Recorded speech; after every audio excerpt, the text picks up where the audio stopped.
Hello नमस्कार friends, आपका एक बार फिर स्वागत है आज की नई वीडियो में।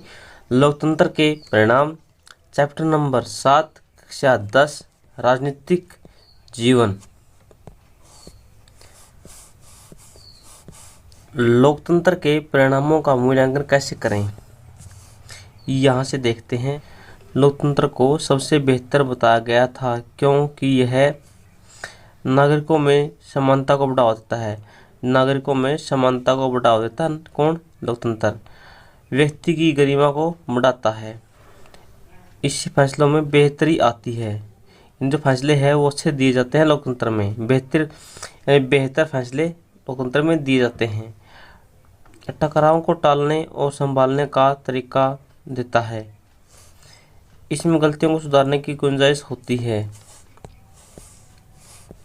क्या ये उम्मीदें लोकतांत्रिक शासन व्यवस्था से पूरी होती हैं? अपने आसपास के लोगों से बात करें तो पाएंगे कि अधिकांश लोग अन्य किसी वैकल्पिक शासन व्यवस्था तुलना में लोकतंत्र को पसंद करते हैं। यानी ज़्यादातर लोग लोकतंत्र को ही पसंद करते हैं। लेकिन लोकतांत्रिक शासन के कामकाज से संतुष्ट होने वालों की संख्या उतनी ही बड़ी नहीं होती। इन लोकतंत्र का जो कामकाज है, शासन व्यवस्था है, इससे ज़्यादा लोग खुश नहीं होते हैं।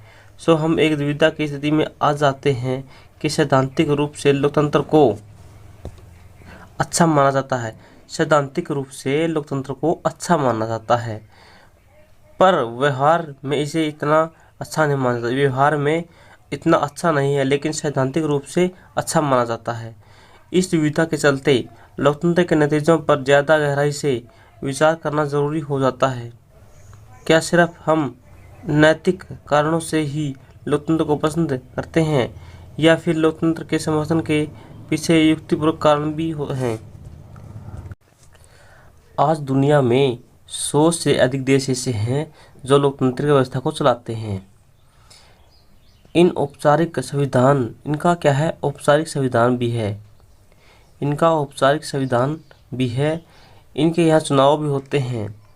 राजनीतिक दल भी हैं। कहाँ पर? 100 से अधिक देशों में।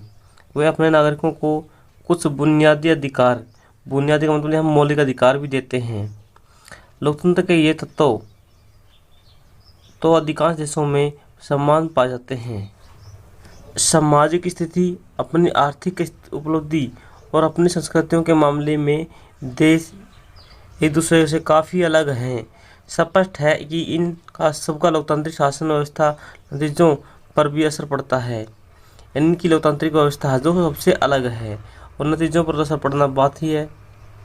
और आर्थिक सांस्कृतिक कंडीशन भी अलग अलग है सभी लोकतांत्रिक देशों की, जिसका असर लोकतांत्रिक शासन व्यवस्था पर पड़ता है। एक जगह जो उपलब्धि हो वह दूसरी जगह भी उसी तरह दिखे जरूरी नहीं है कि एक स्थान पर किसी कंडीशन में लोकतंत्र अच्छा हो, लेकिन उन्हीं कंडीशन में ये नहीं कि दूसरे जगह भी वो अच्छा हो सकता है। लेकिन क्या कोई ऐसी बुनियादी चीज़ है जिसकी उम्मीद हम हर लोकतांत्रिक शासन व्यवस्था में कर सकते हैं? कई बार हम लोकतंत्र को हर मर्ज की दवा मानते हैं, उसे हर चीज़ की उम्मीद करते लगते हैं। लोकतंत्र के प्रति अपनी दिलचस्पी और दीवानगी के चलते अक्सर हम यह कह बैठते हैं कि लोकतंत्र से सामाजिक, आर्थिक, राजनीतिक समस्याओं का समाधान कर सकता है, और जब कुछ उम्मीदें पूरी नहीं होती तो हम लोकतंत्र की अवधारणा को ही दोष देने लगते हैं। लोकतंत्र सामाजिक, आर्थिक, राजनीतिक समस्याओं का समाधान कर सकता है। हम संदेह करने लगते हैं कि क्या हम वास्तव में लोकतांत्रिक व्यवस्था में ही रह रहे हैं। लोकतंत्र के परिणामों के बारे में सावधानीपूर्वक विचार करने की दिशा में पहला कदम यही है कि पहले यह मान लें कि लोकतंत्र शासन एक स्वरूप बर है। लोकतांत्रिक शासन क्या है? एक स्वरूप बर है। उत्तरदायी, जिम्मेवार और वैध शासन। लोकतंत्र में सबसे बड़ी चिंता यह होती है कि लोगों को अपना शासक चुनने का अधिकार और शासकों पर नियंत्रण बरकरार रहे। इन लोगों को सबसे पहला अधिकार ये होना चाहिए कि खुद का शासक खुद चुने, और उस पर अधिकार भी होना चाहिए। वक्त, ज़रूरत और यथासंभव इन चीज़ों के लिए लोगों को निर्णय प्रक्रिया में भागीदारी करने में सक्षम होना चाहिए, ताकि लोगों के प्रति जिम्मेदार सरकार बन सके और सरकार लोगों की ज़रूरत और उम्मीदों पर ध्यान दे। इस सवाल के तफसील में जाने से पहले हमारे सामने एक मामूली सा जान पड़ता है। सवाल यह है कि लोकतांत्रिक सरकार कार्यकुशलता होती है। तो आइए अब फैसलों के मूल्य के बारे में जानें। ऐसी सरकार की कल्पना कीजिए जो बहुत तेज़ी से फैसले ले सकती है, लेकिन ये सरकार ऐसे फैसले भी ले सकती है जो लोगों को स्वीकार न हो। कौन सी सरकार कर सकती है काम? तानाशाही। तब ऐसे फैसलों पर परेशानी हो सकती है। इसकी तुलना में लोकतांत्रिक सरकार सारी प्रक्रियाओं का पूरा करने में ज़्यादा समय लेती है। इन लोकतंत्र में कोई फैसला ऐसा नहीं दिया जा सकता जो लोगों के खिलाफ हो, लोगों को स्वीकार न हो। ऐसे फैसले लोकतंत्र में लिए जाते हैं, लेकिन तानाशाही में ऐसे फैसले लिए जाते हैं जो लोगों को पसंद नहीं होते हैं। लेकिन इस पूरी प्रक्रिया को माना है, इसीलिए इस बात की ज़रूर संभावना है कि लोग उनके फैसलों को मानेंगे और ज़्यादा प्रभावी होंगे। इस प्रकार लोकतंत्र में फैसले लेने में जो वक्त लगता है वह बेकार नहीं जाता है। इन लोकतंत्र में कोई फैसला लेना है, उसमें वक्त लगता है, टाइम बहुत लगता है, लेकिन टाइम बेकार नहीं जाता है। आप दूसरे पहलू पर नज़र डालें। लोकतंत्र में इस बात की पक्की व्यवस्था होती है कि फैसले कुछ कायदे कानून के अनुसार होंगे। किसमें? लोकतंत्र में ये पक्की व्यवस्था होती है कि जो कुछ कायदे कानून के अनुसार ही फैसले लिए जाएंगे। और अगर कोई नागरिक यह जानना चाहे कि फैसले लेने में नियमों का पालन हुआ है या नहीं, तो इसका पता कर सकता है।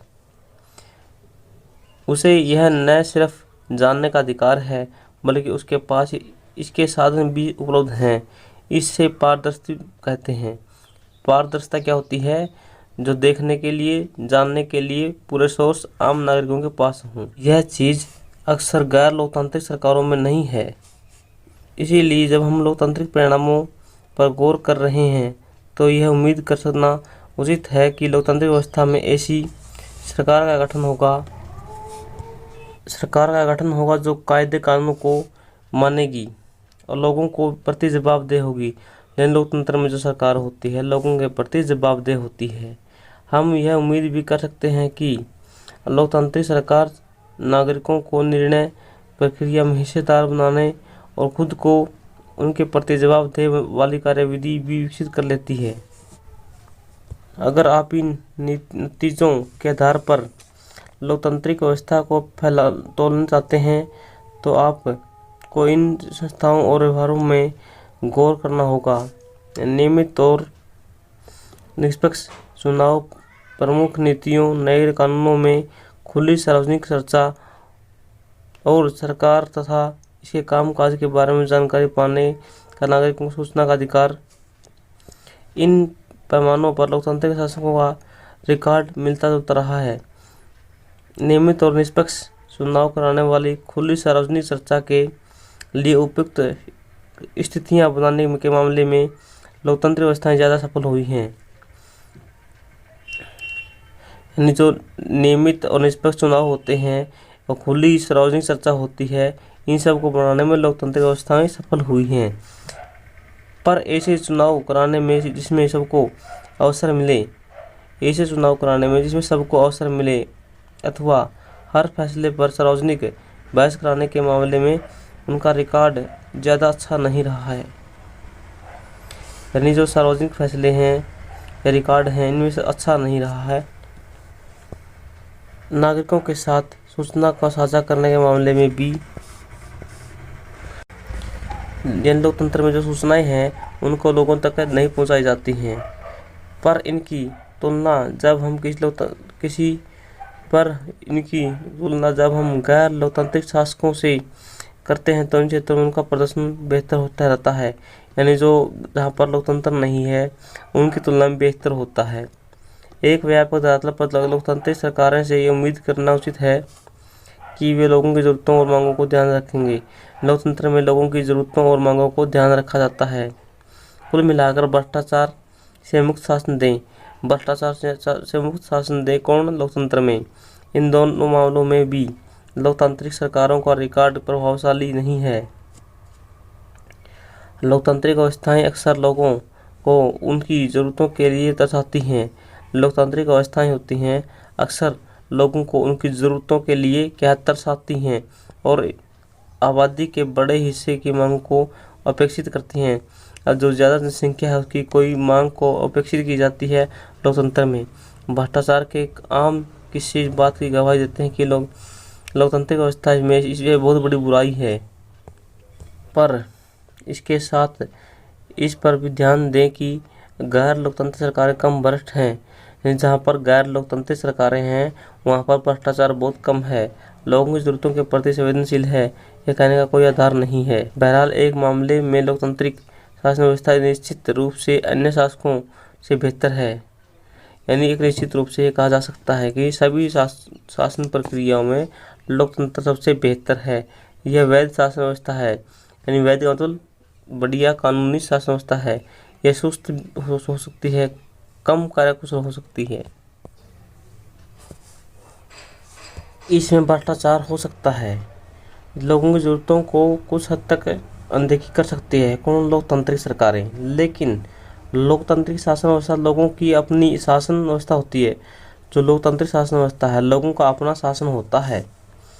इसी कारण पूरी दुनिया में लोकतंत्र के विचार के प्रति जबरदस्त समर्थन का भाव है।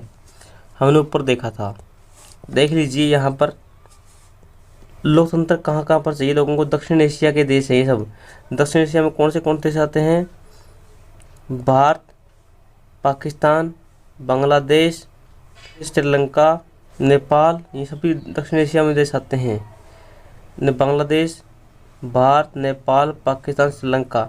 म्यांमार दक्षिण एशिया में नहीं आता है।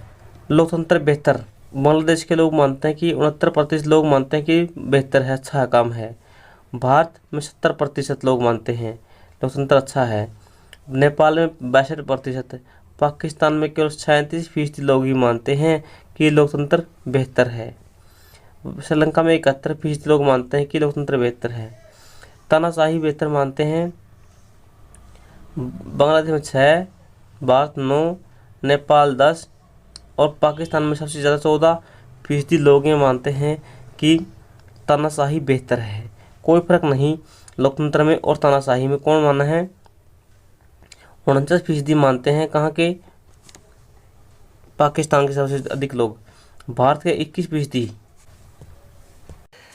यहाँ से दो दक्षिण एशिया के देशों को याद रखियो, बांग्लादेश, भारत, पाकिस्तान, नेपाल, श्रीलंका। भूटान भी दक्षिण एशिया में नहीं आता है, न ही म्यांमार आता है।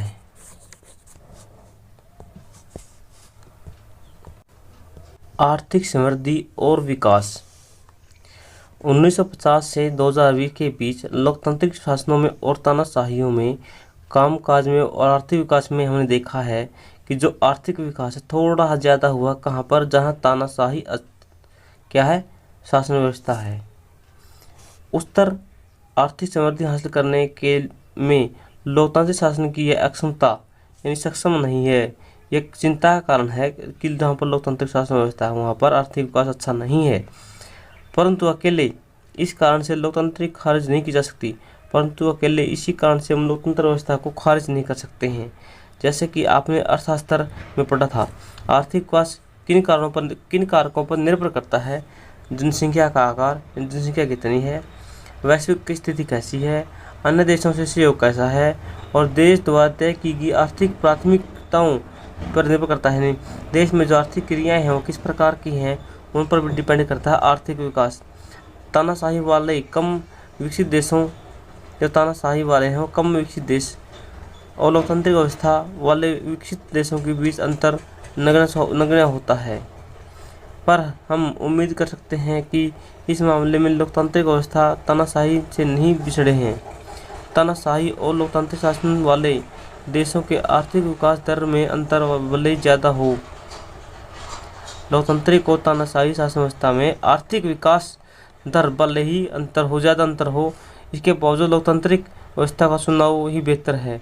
इन लोकतांत्रिक व्यवस्था सबसे बेहतर मानी गई है तानाशाही की अपेक्षा, क्योंकि इसके ये अन्य अनेक सकारात्मक फायदे हैं। यानी लोकतांत्रिक व्यवस्था के अनेक फायदे हैं। और लोकतंत्र की आर्थिक उपलब्धियाँ। चार्टेक। आर्थिक विकास के मामले में तानाशाहियों का रिकॉर्ड थोड़ा बेहतर होता है। आर्थिक विकास के मामले में तानाशाही का रिकॉर्ड थोड़ा बेहतर होता है, लेकिन जब हम सिर्फ गरीब मुल्कों के रिकॉर्ड की ही तुलना करें तो लगभग अंतर समाप्त हो जाता है। यदि गरीब देशों में जहाँ पर क्या है कि वहाँ पर तानाशाही भी है और दूसरे देश में क्या है कि लोकतंत्र है, इन दोनों के बीच जब अंतर करते हैं तो वो अंतर भी समाप्त हो जाता है आर्थिक विकास का। लोकतांत्रिक शासन के अंदर बाहरी आर्थिक असमानता हो सकती है। लोकतांत्रिक व्यवस्था के अंदर भी बाहरी असमानता हो सकती है आर्थिक रूप से। दक्षिण अफ्रीका, ब्राज़ील जैसे देशों में 20% जनसंख्या के पास कुल राष्ट्रीय आय का 60% है, यानी 20% लोगों के पास 60% आर्थिक संसाधन है, जबकि सबसे नीचे जो 20% लोग रहते हैं राष्ट्रीय आय का मात्र 3% हिस्सा से ही अपना बसर करते हैं। यानी जो 20% ऊपरले लोग हैं उनके पास आय का 60% हिस्सा है, लेकिन जो निचले 20% लोग हैं उनके पास मात्र 3% आय ही है।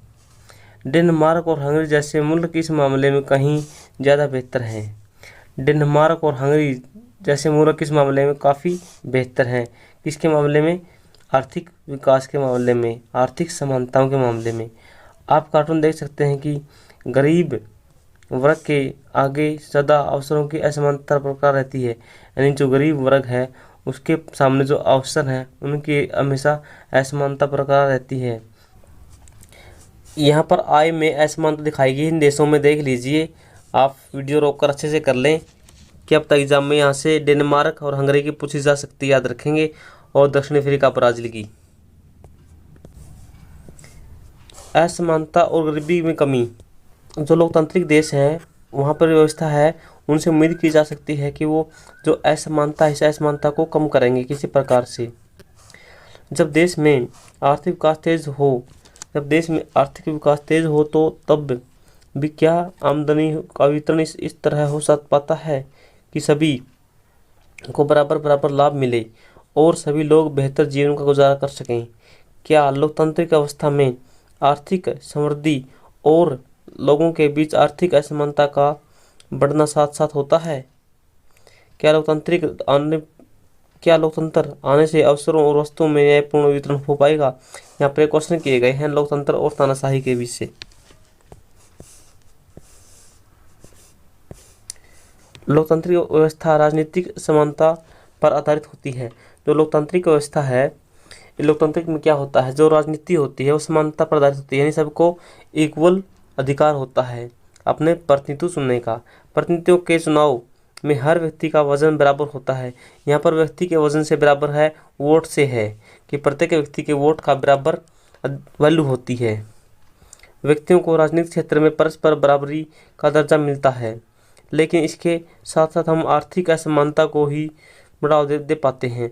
यानी वोट का सबको बराबर है, वोट का तो सबको बराबर हक है, बराबर वो वैल्यू है, लेकिन जो आर्थिक असमानता है वो दिन प्रतिदिन बढ़ती जा रही है। मुट्ठी भर धन कुबेर आय और संपत्ति में अपने अनुपात से बहुत ज़्यादा हिस्सा पाते हैं। इतना ही नहीं, देश की कुल आय में उनका हिस्सा भी बढ़ता गया है। समाज में सभी निचले हिस्से के लोगों को जीवन बसर करने के लिए काफ़ी कम साधन मिलते हैं।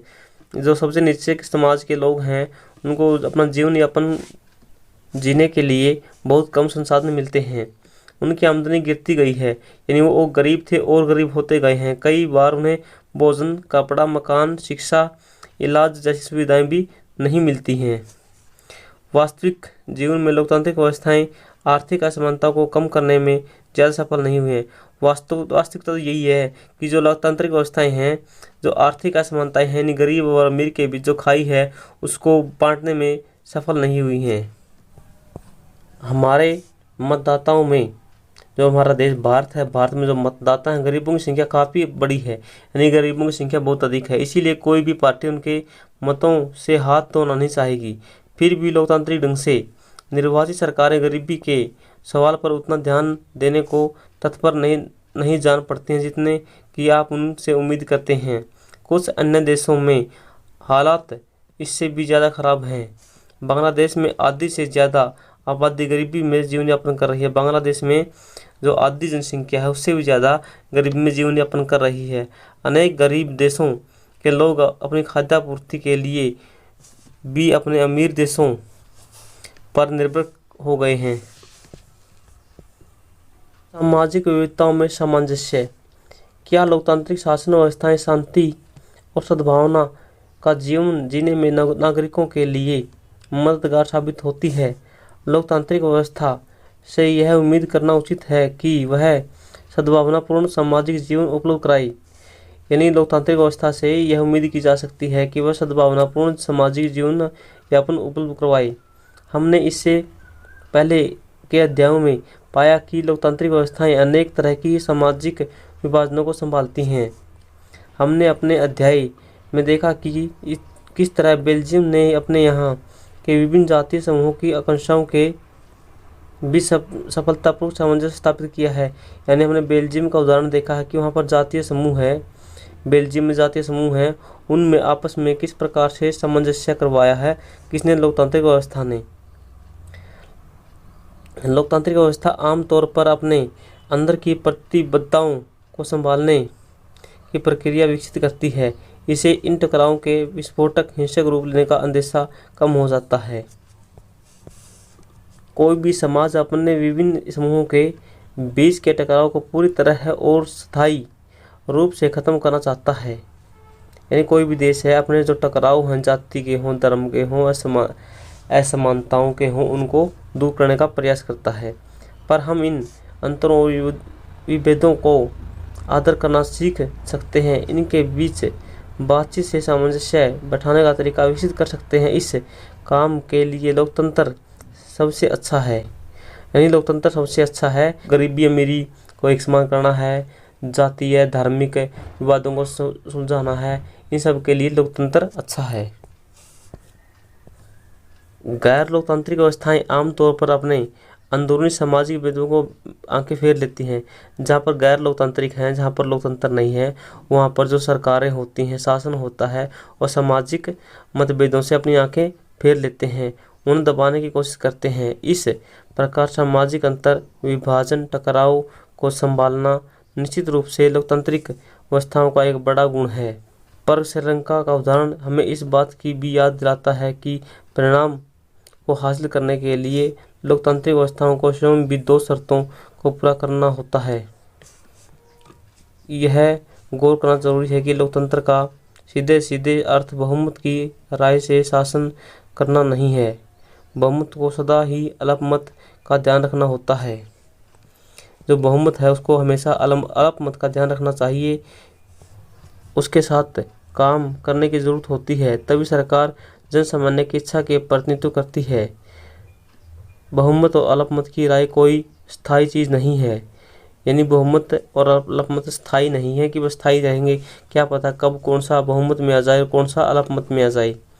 यह भी समझना जरूरी है कि बहुमत के शासन का अर्थ धर्म, नस्ल अथवा भाषा आधार पर बहुसंख्यक समूह का शासन नहीं होता।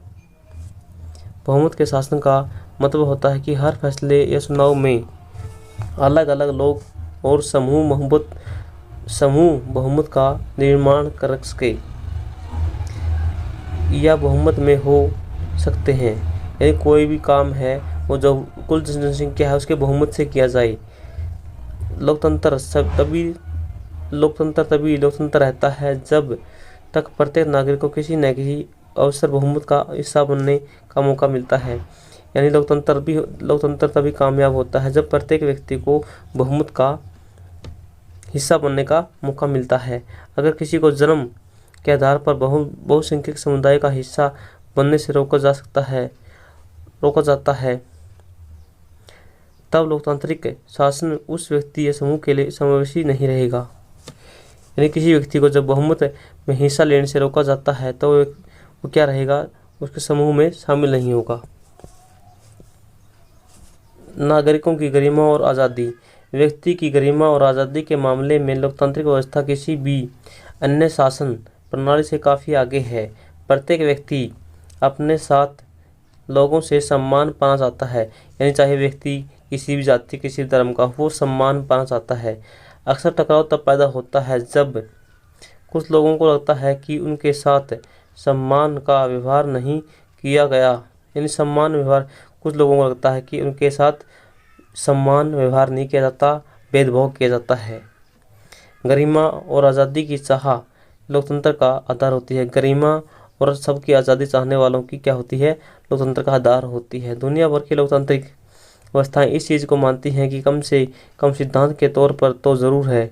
अलग अलग लोकतांत्रिक व्यवस्थाओं में इन बातों पर अलग अलग स्तर का आचरण होता है।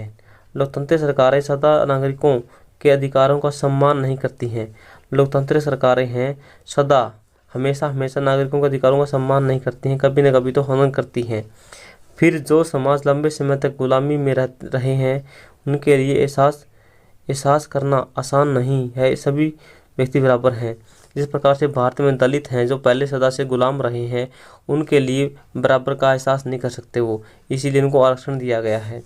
यहाँ स्त्रियों की गरिमा का उदाहरण लें। दुनिया के अधिकांश समाज पुरुष प्रधान समाज रहे हैं। महिलाओं के लंबे संघर्ष के बाद अब जाकर यह मानने न लगा कि महिलाओं के साथ गरिमा और सम्मान व्यवहार किया जाए। अगर कहीं यह हालात हो तो उसका मतलब यह नहीं कि औरतों के लिए सदा सम्मान व्यवहार हुआ है। बहरहाल एक बार जब सिद्धांत रूप से इस बात को स्वीकार कर लिया गया है कि अब औरतों के लिए वैधानिक होता है, कानून और नैतिक रूप से अपने प्रति गलत मान्यताओं व्यवहारों के खिलाफ संघर्ष करना आसान हो गया है।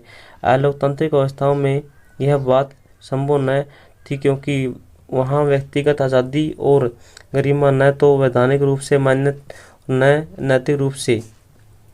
यह बात जातीय असमानता पर लागू होती है। यह बात भारत में लागू होती है। भारत में लोकतांत्रिक व्यवस्था में कमज़ोर और भेदभाव का शिकार हुई जातियाँ, जो दलित हैं, नीची जातियाँ हैं, वो कमज़ोर और भेदभाव का शिकार होती हैं। लोकतंत्र होते हुए भी लोगों के समान दर्जे और समान के अवसर दावे का बल मिला है।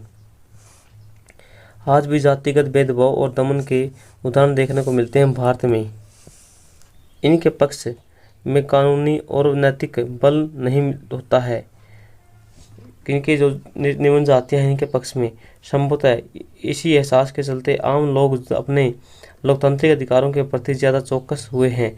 जो आम लोग हैं लोकतांत्रिक अधिकारों के प्रति ज़्यादा क्या हुए हैं? चौकस हुए हैं। लोकतंत्र में लगाई गई उम्मीदों को किसी लोकतांत्रिक देश के मूल्यांकन का आधार भी बनाया जा सकता है। लोकतंत्र की एक खासियत इसकी जांच परख और परीक्षा कभी खत्म नहीं होती। लोकतंत्र की जांच पड़ताल हमेशा चलती रहेगी, खत्म नहीं हो कभी भी।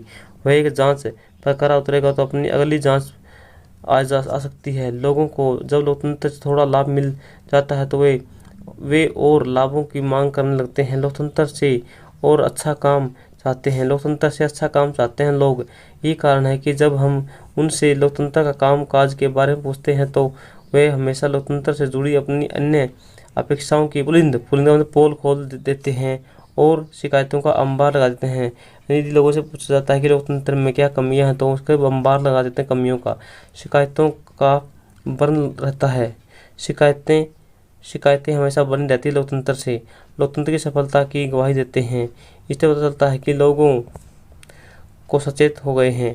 इन्हीं लोग लोकतंत्र की शिकायतें करते हैं, लोकतंत्र की बातें करते हैं। इससे ये साबित हो गया कि लोग सचेत हो गए, जागरूक हो गए हैं लोकतंत्र के प्रति, और वे सत्ता में बैठे लोगों के कामकाज की आलोचना और मूल्यांकन करने लगे हैं। यानी जो सत्ता में बैठे लोग हैं उनके कामकाज का मूल्यांकन करने लगे हैं। लोकतंत्र के कामकाज से लोगों का असंतोष जताना लोकतंत्र की सफलता को बताता है। साथ ही यह लोगों के प्रजा से नागरिक बनने की गवाही भी देता है। आज अधिकांश लोग मानते हैं कि सरकार के चाल ढाल उनके वोट से असर पड़ता है। यानी जो अधिकांश लोग आज मानते हैं, जो जनता है, लोग हम मान लगे हैं कि उनके वोट से ही सरकार बनती है। यह उनके अपने हितों को पूरा करते हैं। यानी वो जिसको वोट देंगे वो इसके हितों को पूरा करेंगे। यानी सही व्यक्ति को वोट देना चाहिए हमेशा। यहाँ पर दिखाए गए हैं कि हमारे वोट से कितना असर पड़ता है, कितने लोग मानते हैं। दक्षिण एशिया में 65% लोग मानते हैं कि हमारे वोट से शासन में, सत्ता में फर्क पड़ता है। बांग्लादेश में 66% मानते हैं। भारत में 67% लोग ये मानते हैं कि हमारे वोट का असर पड़ता है। पाकिस्तान में मात्र 50% लोग ही मानते हैं और नेपाल में 75% सबसे अधिक लोग मानते हैं कि हमारे वोट से फर्क पड़ता है शासन में।